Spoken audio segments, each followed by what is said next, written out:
Hello বন্ধুরা, আমি এখানে দই দিয়ে রুই মাছ রান্না করছি। আলু দিয়েছি, আলুগুলো ভেজে রেখেছিলাম। আর এখানে মাছ ভাজা রয়েছে। আর এখানে টমেটো, কাঁচা লঙ্কা, আদা, টক দই, জিরে, ধনে সব পেস্ট করে নিচ্ছি, নিয়ে কষিয়ে দিচ্ছি।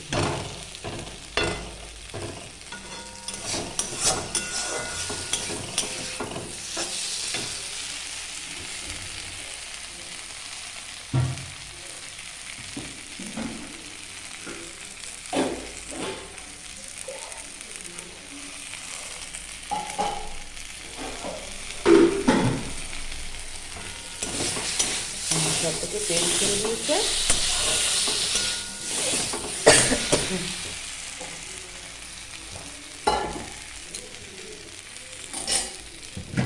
এবার মাছগুলো দিয়ে দিলাম।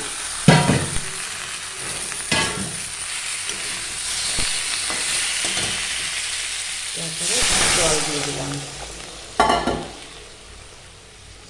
নামানোর সময় গরম মশলা দেব, দিয়ে নামাবো।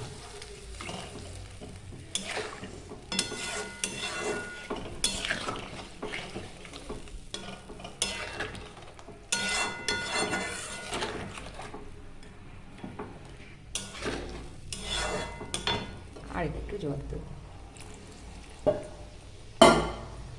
আস্তে আস্তে ফুটবে। তারপরে গরম মশলা দেবো।